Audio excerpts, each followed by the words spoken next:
My name is Dr. Anthony Rivera, and I'm the Chief Medical Officer at Cedars-Sinai Medical Center in Los Angeles, California. I oversee all clinical operations for one of the most prestigious hospitals in the country. 1,800 employees, 900 beds, 80,000 annual admissions. I'm responsible for patient safety, quality metrics, medical staff credentialing, and crisis management. I'm the highest medical authority in this institution. On October 10, 2023, I woke up and lived through a Tuesday that included a mass casualty event, 15 deaths, and a PR nightmare involving a celebrity overdose. Exhausting, traumatic, but manageable. On October 11th, I woke up and it was October 10th again. Same date, but completely different events. No mass casualty. Different patients. Different emergencies. Different deaths. The hospital had reset to the same date, but nothing else was the same. I'm the only one who remembers the previous version. And I've now lived October 10th, 2023 43 times. Each time it's a completely different day. Cedars-Sinai is a 501-bed academic medical center in the heart of Los Angeles. We're known for cardiac care, cancer treatment, and being the hospital where celebrities go when they want privacy and excellent care. We handle everything from routine surgeries to the most complex cases. Our trauma center sees everything Los Angeles can throw at us. Car accidents, shootings, overdoses, medical emergencies of every kind. Being CMO means I see all of it. Every death, every disaster, every crisis crosses my desk. I coordinate between departments, manage media inquiries, make decisions that affect hundreds of patients daily. I'm 51 years old, born in East LA, first in my family to go to college. I went to UCLA for undergrad and medical school, did my residency at Cedars, worked my way up from attending physician to department chief to CMO. 28 years at this hospital. I know every hallway, every department, every staff member. October 10th, 2023, the first version, started at 6 a.m. when my phone rang. Mass casualty alert. Tour bus crashed on the 101 freeway, rolled multiple times, 47 passengers, most critical. I arrived at the hospital by 6:45 a.m. The ED was controlled chaos. Trauma bays full. Patients in hallways. All hands on deck. I coordinated with the trauma director, made sure we had enough or space, called in off-duty surgeons, managed media requests from 3 news helicopters circling the hospital. By 2 p.m. we'd stabilized most patients, but 15 died. Injuries too severe, arrived too late, complications during surgery. I spent the afternoon meeting with families, coordinating with the coroner, managing the PR response. At 4:30 p.m., a celebrity was brought in unconscious. Overdose, major media attention. I had to coordinate privacy protocols while ensuring proper care. She survived, but the media circus was exhausting. By 11 p.m., I was in my office, exhausted, reviewing the day's events. 15 deaths. One of the worst days in my tenure as CMO. I went home, collapsed into bed. I woke up October 11th at 6 a.m. My phone didn't ring. I checked the date on my phone. Tuesday, October 10th, 2023. I stared at it. That was impossible. Yesterday was October 10th. Today should be October 11th. I checked my computer, my calendar, the news. Everything said October 10th, but I remembered October 10th. I remembered the bus crash, the 15 deaths, the celebrity overdose. I had those memories clearly. I drove to Cedars-Sinai, confused but thinking it must be some kind of temporal confusion, jet lag from travel I'd forgotten, something explainable. But when I arrived at 7:30 a.m., the day was completely different. No mass casualty alert. The ED was handling normal volume, chest pains, abdominal issues, minor traumas. No bus crash. I checked with the trauma director. No major incidents overnight. I pulled up yesterday's death records. The 15 people who died in yesterday's bus crash weren't in our system. They'd never been admitted. The celebrity overdose hadn't happened. But I remembered it all. Every detail. Every name. Every death. I spent that October 10th, version 2, in a daze trying to understand what was happening. This version of October 10th was quiet. Routine surgeries, standard admissions, 2 deaths from expected causes, elderly patients with terminal conditions. Nothing unusual. At 11 p.m. I went home. Fell asleep wondering if I was losing my mind. I woke up October 11th at 6 a.m. Checked my phone. Tuesday, October 10th, 2023. October 10th. Again. This time, the day started with a fire alarm at 8:15 a.m. Electrical fire in the West Wing, 3rd floor. Full hospital evacuation protocols. Moving 400+ patients. Many on ventilators, some in surgery. Chaos. 8 deaths. Patients who couldn't be moved fast enough, complications from evacuation. By the end of October 10th, version 3, I understood. The date was looping, but the events weren't repeating. Each October 10th was completely unique. Different patients, different emergencies, different outcomes. And I was the only one who remembered the previous versions. Over the next weeks, or what felt like weeks, though the calendar never moved past October 10th, I lived through version after version. October 10th, version 4, gang shooting, 7 victims, 3 deaths. October 10th, version 5, quiet day, 1 death, routine cardiac arrest. October 10th, version 6, earthquake, partial building collapse, 12 deaths. October 10th, version 7, food poisoning outbreak, 40+ patients, no deaths. October 10th, version 8, celebrity car accident, media circus, 1 death. Each version was different. Different patients checking in, different emergencies arriving, different staff schedules, different deaths. I started documenting them. Kept a journal, handwritten, since digital records reset each loop. I noted the key events of each October 10th, the death count, the major incidents. By version 12, I had a system. Wake up, assess which version of October 10th I was experiencing, try to optimize outcomes. But I couldn't predict what would happen. Each October 10th was unique. I couldn't prepare for a bus crash that only happened in version 1. I couldn't prevent a fire that only happened in version 3. On October 10th, version 15, I tried to explain it to Dr. Rachel Kim, my deputy CMO. Rachel, I need to tell you something strange. I've been experiencing this day, October 10th, multiple times. Different versions. You don't remember, but this is the 15th time I've lived this date.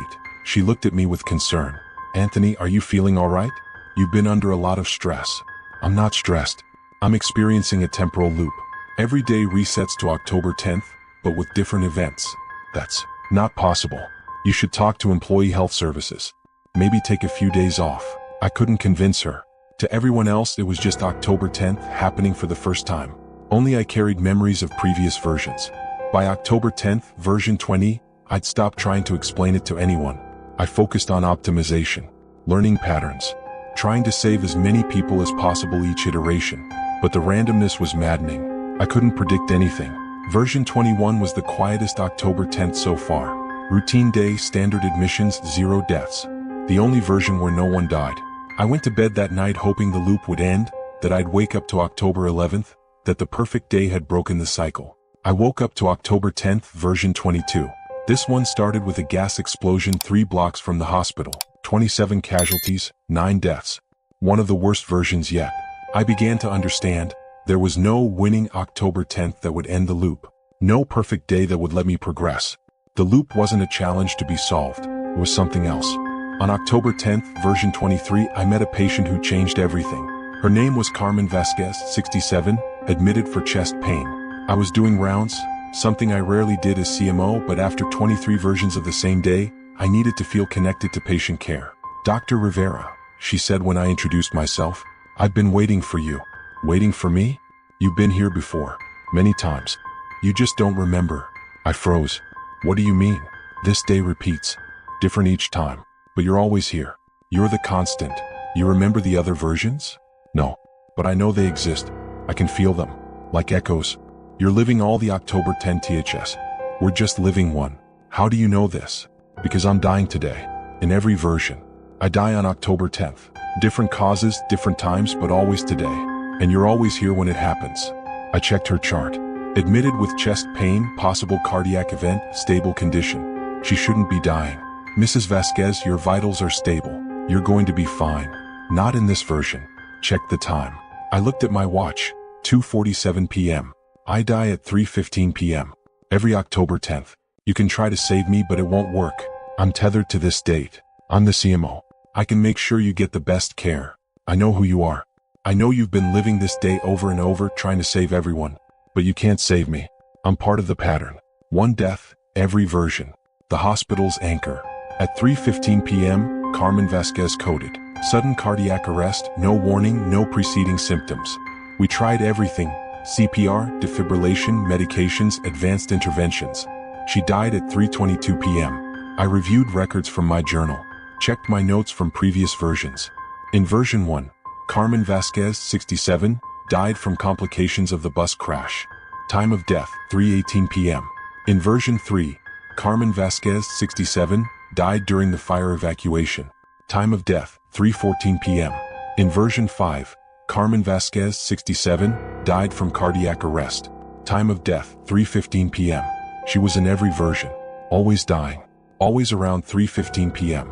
Always at Cedars-Sinai on October 10th. She was the constant, the anchor, the reason the loop existed. On October 10th, version 24, I tried to prevent her from being admitted. I had security turn her away at the ED entrance, claimed we were at capacity. She died in the parking lot at 3:16 p.m. Cardiac arrest, same result. Version 25, I had her transferred to another hospital before 3 p.m. She died in the ambulance at 3:14 p.m. Version 26, I stayed with her continuously from admission until 4 p.m., monitoring her personally. She died at 3:15 p.m. while I watched. Nothing I did mattered. Carmen Vasquez died on October 10, 2023, in every version of the loop. And I couldn't stop it. By October 10th, version 30, I'd accepted it. Carmen was the anchor. The loop existed because she had to die on this date, and somehow the universe was exploring every possible version of that day. But why was I aware of all the versions? Why was I the only one carrying memories across loops? I started documenting more carefully. Not just events and death counts, but patterns. Which staff members worked which versions. Which patients appeared multiple times. Which outcomes I could influence and which I couldn't. Version 31. Pediatric emergency, 4-year-old drowning victim, saved after 45 minutes of resuscitation. Best outcome I'd had. Carmen still died at 3:15. Version 32. Power outage, backup generators failed, 3 deaths from ventilator failures. One of the worst versions. Carmen died at 3:17, complicated by the chaos. Version 33. Routine day, but I made a medication error reviewing a chart. Caught it before administration. Learned I wasn't immune to mistakes just because I'd lived the day 30 times. Carmen died at 3:15. Version 34. Tried to use knowledge from previous versions to optimize everything. Prevented 2 deaths I'd seen in version 32. Caught an error that happened in version 28. Managed a complication from version 19 before it developed. Felt like a god. Carmen still died at 3:15. Realized I was optimizing the wrong thing. On October 10th, version 35, I had a theory. I pulled up hospital records. Older records from before the loop. I searched for October 10th, 2022. Carmen Vasquez had been a patient 1 year ago. Admitted October 9th, 2022, cardiac event, treated successfully by me personally. I'd made the clinical decision that saved her life. She'd been discharged October 11th, 2022. I'd given her 1 extra year. And now October 10th, 2023, was the date she was supposed to die. The universe was working through every possible version of that day, trying to complete what I'd delayed. And I was conscious of all versions because I was the one who disrupted the timeline. The weight of it was crushing. I carried memories of hundreds of different people. Patients who existed in one version but not another. Staff members who'd been heroes in version 12 but made fatal errors in version 18. Deaths I'd prevented in one timeline but watched happen in another. I couldn't have normal conversations anymore. I'd mention something that happened in version 22 and people would look at me confused, because in this version, it hadn't happened yet, or had happened differently, or would never happen. My deputy CMO, Rachel, pulled me aside on version 36. Anthony, you seem disconnected. Are you sleeping? You've been saying strange things. References to events that haven't happened. I'm fine. Just tired. You said yesterday that you'd already reviewed the Martinez case. But Martinez wasn't admitted until this morning. I meant a different Martinez. Different case. But there was no different Martinez. I'd reviewed his case in version 29, made recommendations, saw him survive. In this version he just arrived. I was losing track of which version I was in. Which October 10th was current. The timelines were blending. Version 37. Mass shooting at a shopping mall, 23 casualties, 7 deaths. Trauma like version 1 but different victims, different injuries. I ran it perfectly. Knowledge from version 1's mass casualty helped, but it felt hollow. I'd seen this before. Carmen died at 3:15. Version 38. Chemical spill, 40+ patients with respiratory exposure, 1 death. Novel situation, had to call in toxicology consults, learn new protocols. Reminded me why I became a doctor. The challenge of the unknown.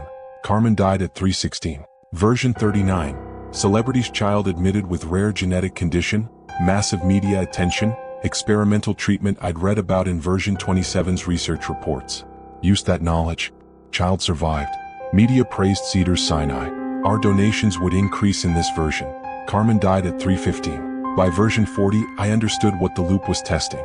Not whether I could prevent every death, Not whether I could find the perfect October 10th, but whether I could accept that being CMO meant living with impossible choices, incomplete information, and outcomes I couldn't control. Carmen had been teaching me all along. One death, every version. The death I couldn't prevent no matter how much I optimized, no matter how many times I tried. On October 10th, version 40, I met with Carmen again. "You understand now," she said. "You were supposed to die last year. I saved you. This loop is trying to correct that. Not correct, complete. You gave me a year, a good year. I saw my granddaughter graduate. I made peace with my ex-husband. I finished my garden. That year was a gift. But now you have to die 40 different ways? That's not fair. I only experience one. You experience all of them. This loop isn't my burden. It's yours. Why? Because you're a CMO. You think you can control everything. You think if you just optimize enough, plan enough, manage enough, you can prevent every death. This loop is teaching you that you can't. So what do? Let me go. Accept that some deaths are meant to happen. Stop trying to find the perfect October 10th where everyone survives. Choose a version and let it be real. On October 10th, version 41, I tried to do nothing. Just let the day unfold without intervention.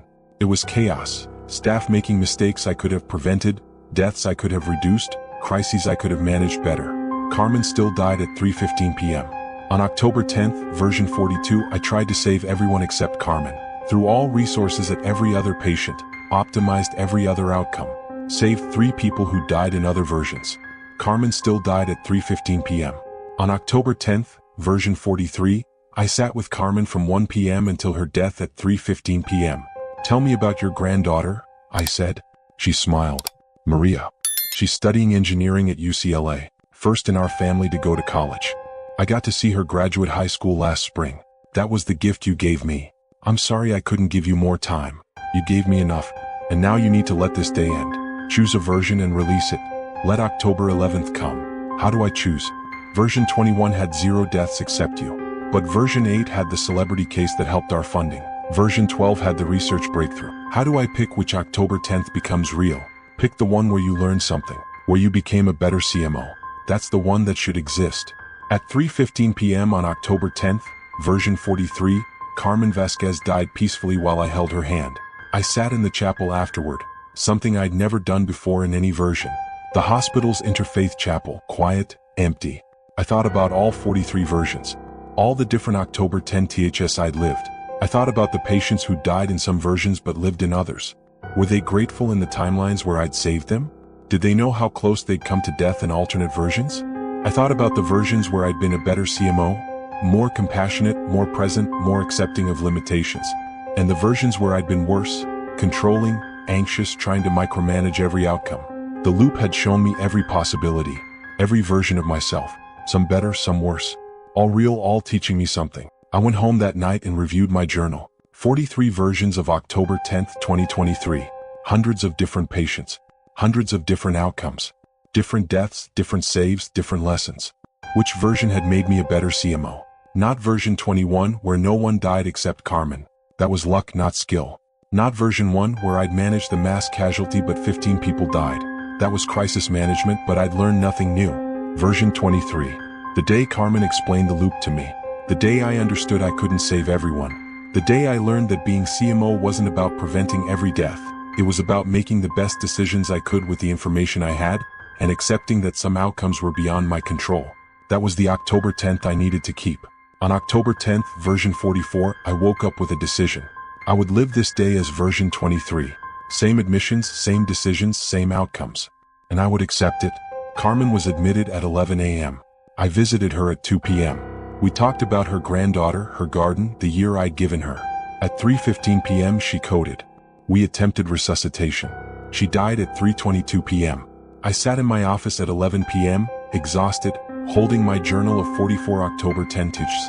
I went to sleep accepting that tomorrow might be October 10th, version 45, or it might be October 11th. Either way, I'd learned what I needed to learn. I woke up October 11th, 2023 at 6 a.m. The date had moved forward. The loop was broken. I went to the hospital and pulled up October 10 TH's records. Carmen Vasquez, 67, admitted for chest pain, died from cardiac arrest at 3:22 p.m. 1 death. The only version of October 10th that existed in this timeline was version 23. The day I'd learned to accept that not every death could be prevented. The other 43 versions existed only in my memory. 43 different October 10 THS that had played out fully, with real patients living real experiences, but that had been folded back into possibility when I chose which version to make permanent. Had those other versions really happened? Did the 15 people who died in the bus crash in version 1 exist somewhere? Did the patients I saved in version 42 know they'd been saved? I don't know. What I know is that I carry the memory of 44 different October 10 THS. Different patients, different deaths, different lessons. The weight of those memories is strange. I remember saving a 4-year-old from drowning in version 31. I can see her face, remember her mother's tears of gratitude. But in the timeline that became real, she was never admitted. She's out there somewhere, alive, never knowing how close she came to drowning in a version of reality that no longer exists. I remember a nurse named Jennifer who made a fatal medication error in version 18. I counseled her, supported her through the investigation, watched it nearly destroy her career. But in the timeline that became real, she never made that error. She works here happily, never knowing that in another version of October 10th, she killed someone. I carry these memories alone. The successes and failures that only happened in timelines I chose not to keep. The alternate versions of my staff, my patients, myself. Sometimes I see Carmen's granddaughter, Maria, around LA. She's a UCLA engineering student. I gave her grandmother 1 extra year. In 44 different versions of October 10th, I watched Carmen die. And in all of them, Carmen was grateful for that year. I wonder if Maria knows. If somewhere in her consciousness she feels the weight of 44 timelines, 44 ways her grandmother died, all folded into one. And I know that being CMO isn't about finding the perfect day where no one dies. It's about making the best decisions I can with incomplete information, accepting that I can't control every outcome, and learning from each day, even when I have to live it 44 times to understand it. I'm 51 years old. I'm the Chief Medical Officer at Cedars-Sinai Medical Center. I've been at this hospital for 28 years. And I've lived October 10th, 2023 44 times. Each one unique. Each one teaching me something about medicine, about control, about accepting mortality. Carmen Vasquez died on October 10th, 2023. In every version she died. And her death taught me that some outcomes are beyond optimization, beyond management, beyond control. The loop broke when I learned to let go. I still have my journal. 44 pages, each describing a different October 10th. Different emergencies, different deaths, different challenges. Sometimes I wonder which version the other doctors remember. Which October 10th they lived. Was it version 23 like me? Or did each person experience a different version, and I was the only one seeing them all? I don't know.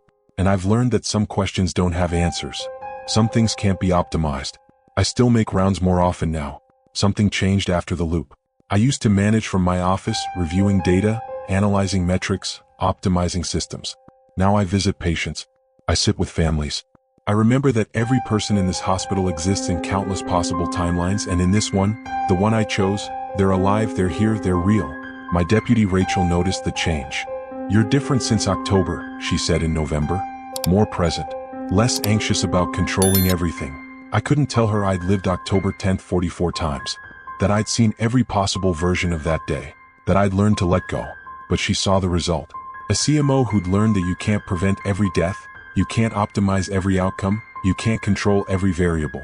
Sometimes you just have to accept the day you're given, make the best decisions you can, and let go of the ones you can't save. That's what it means to be CMO.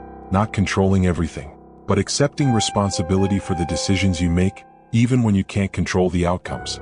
October 10th, 2023 taught me that 44 times.